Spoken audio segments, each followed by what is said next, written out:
এটা এমন একটা টাইম, এমন একটা যুগ, এই বর্তমান সময়ে ভালো জিনিস কেউ দেখতে চায় না, ভালো জিনিসের কদর নেই, ভালো কথা কেউ শোনে না, ভালো ভিডিও কেউ দেখতে চায় না। আপনি কেন, আমিও দেখি না, কেউ দেখে না।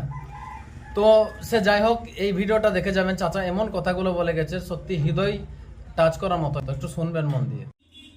মন দিয়ে শুনুন। মোমবাতি জ্বালিয়ে মৃতদের স্মরণ করা হয়, আর মোমবাতি নিভিয়ে জন্মদিন পালন করা হয়। সারা জীবন দেয়ালের পেরেকটা ছবির বোঝা বয়ে নিয়ে গেল, অথচ মানুষ প্রশংসা করলো ঝুলে থাকা সেই ছবির। 1000 টাকার পায়েল পায়ে পরা হয়, আর 1 টাকার টিপ কপালে শোভা পায়। তাই দাম নয়, স্থানটাই আসল। ঘরে রাখা গীতা আর কোরআন কখনো ঝগড়া করে না, কিন্তু যারা এদের জন্য লড়াই করে তারা হয়তো এগুলো কখনো পড়েই না। নুনের মতো তেতো জ্ঞান দেওয়া মানুষই আসল বন্ধু। মিষ্টি কথা তো চাটুকাররাও বলে।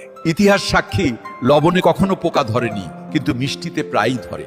ভালো রাস্তায় কেউ চলে না, খারাপ রাস্তায় সবার ভিড় থাকে। এজন্যই মদ বিক্রেতাকে কথাও যেতে হয় না, কিন্তু দুধওয়ালাকে দাঁড়ে দাঁড়ে ঘুরতে হয়। দুধওয়ালাকে সবাই জিজ্ঞেস করে জল মিশিয়েছে কিনা, অথচ মদে মানুষ নিজের হাতে জল মিশিয়ে খায়। মানুষের বুদ্ধি দেখুন, তাকে পশু বললে রেগে যায়, আর সিংহ বললে খুশি হয়, যদিও সিংহ একটা পশুই।